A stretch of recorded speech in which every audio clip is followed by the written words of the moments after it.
like you said, I go on Netflix and YouTube every day of my life. Same. I see the stuff that I'm supposed to see on YouTube and some stuff I ain't because of the algorithm. And on Netflix, I'm going there with... Hold up. Joe Budden just started talking about a pretty wild rumor involving the Breakfast Club.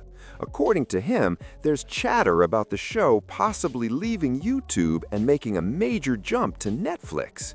Now listen to this, because if that actually happens, it would be a huge shift for the platform. So if you move to Netflix, there could be downsides. Yeah, people don't really care about this Just Hilarious. Do we have the clip? I got the clip. Yeah, we got the clip. Play the clip, I care man. about the story. I put it on the board. Shout out to Just Hilarious. This is important stuff. Shout out to Just Hilarious. Here we go. Friend of the show when Mona's not here. I ain't gonna lie, yo, since Breakfast Club been on Netflix, man, our engagement, our people be... all the fans that we built up over time, well, that they built up, I just got here, that they built up over time on YouTube, oh my God, they feel neglected because Netflix was like, nope, we want all of it. Y'all can't have no other social media presence, none. So now we gotta find other content to do that can go on our other platforms, but it's okay because Just Hilarious got that in a bag, shorty. So make sure y'all tune into Just's Thoughts. I started doing a segment where That's the big part. Yeah. I don't know. When they announced the deal, that was my first thought, was how do you keep engagement with fans? I mean, YouTube is its own universe, and there's lots of fans. Even with JBTV, we have this great Patreon community, so there's an active community that you can engage and talk to. And we do some stuff on YouTube, wherever you are, although you should be on the $25 tier or more now, especially with JBTV Rewind.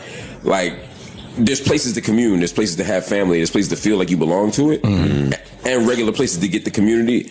And even though some of us don't engage the fans the same way, we all know what's going on, we all engage, or we know. Once it goes to Netflix, that's a different world. And I could see how they feel disconnected. I don't know if their numbers are lower or higher, I don't know. I don't know their business. But what she's saying makes sense to me, and it's the biggest fear I have about content moving to Netflix. And y'all are content people, so... You don't know, and we don't know if they know. So who knows now, right? Except for the people that are privy to whatever the behind the scenes is. When that deal happens, right, for whoever sells the product to a Netflix, outside, of course, they're not doing it because they aren't the people that own the actual show, so they're kind of just going along with the deal. What do you think is the incentive for the person selling that? Like when they take a Breakfast Club and they remove it from being available on a YouTube or anything like that, and they go strictly to Netflix. The check. I mean, cool. But if you want the success of the show to continue to grow and continue to build, and you know that you're about to cut out a big portion of the fan base who feels like now they're alienated or they're like feel neglected, like what's the purpose of that? The check. Yeah, they don't care about that. Netflix wants your eyeballs, everything you built. So they don't care if it don't work. I'm not talking about Netflix. I mean, they want it to work. About the person that sells. I'm talking about the person that sells. I'm not talking about, I know why Netflix is doing it. Well, in the case of the Breakfast Club, right, you're talking about a show that is 16 years old. I'm assuming the powers that be are not looking at a show 16 years old saying, okay, now this is the growth we need to see. They have all the whatever they need to have at this point. So they could be banking on a new model and the new visibility from Netflix. But do you think it's the check? Do you think they're just squeezing out the last drop of juice that they feel the show has at that point? Like this? No, I'm not saying that. I just think this is an experiment in the evolution of content, and I don't think it's just them. I think everybody that does content is going through something similar. That's my opinion of it. I think because Netflix, we go there to watch movies, right? We go there to watch series, premium content. It's not like we're there for the podcast. You know, every day I wake up, I go to YouTube if I want to see stuff like that. So now you take it from a place where everybody goes to a place where people go to watch movies at. It's not. Netflix is it's not a good switch. That's a great point. I think some people somewhere slept on that aspect of it. Yes, this is a new paywall and a new way of doing things. Yes, we're going to lose our comment section, but you figure most of the TVs have Netflix. A lot of people didn't factor in that you are now in direct competition with everyone that's on Netflix. Listen to this. The Joe Budden podcast is digging into why taking a show from YouTube to Netflix isn't just switching platforms. According to Joe Budden, that kind of move completely changes how the audience connects with the content.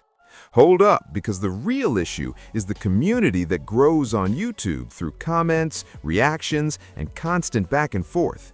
And the big question is whether that same energy can even exist on Netflix the way it does. Yeah, on it's that like you said, engagement. I go on Netflix and YouTube every day of my life. Same.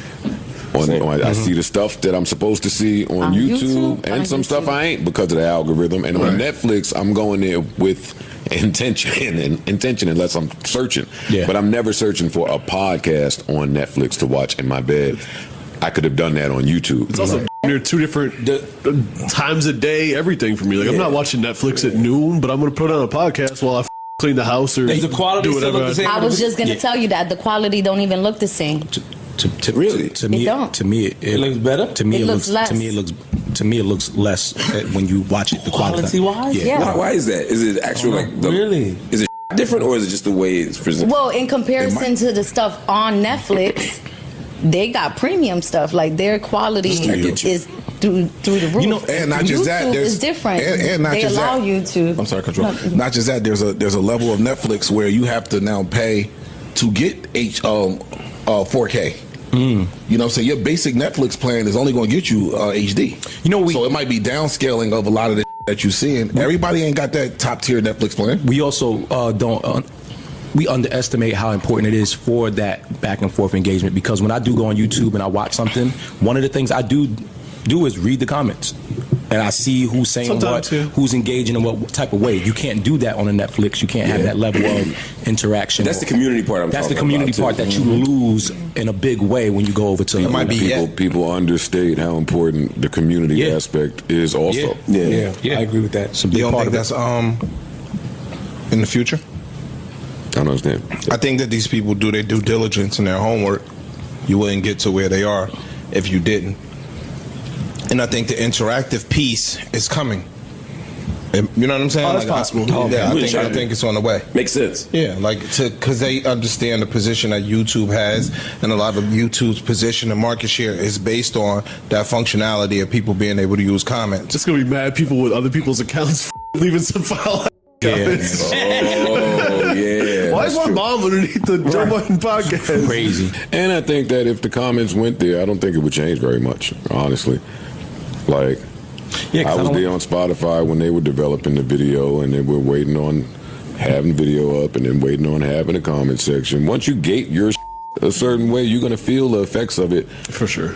Especially in Outside, especially in if a you new lose venue. YouTube. A new venue. Like, it's like going to McDonald's for sushi. Like, you're not doing that. It's Well, a different. I think kind of what Ish is saying makes more sense now that you're saying that. If I am going to now That was start me that said testing, that. I said it. well, he said something. He ain't even get his words out. Yeah, yeah.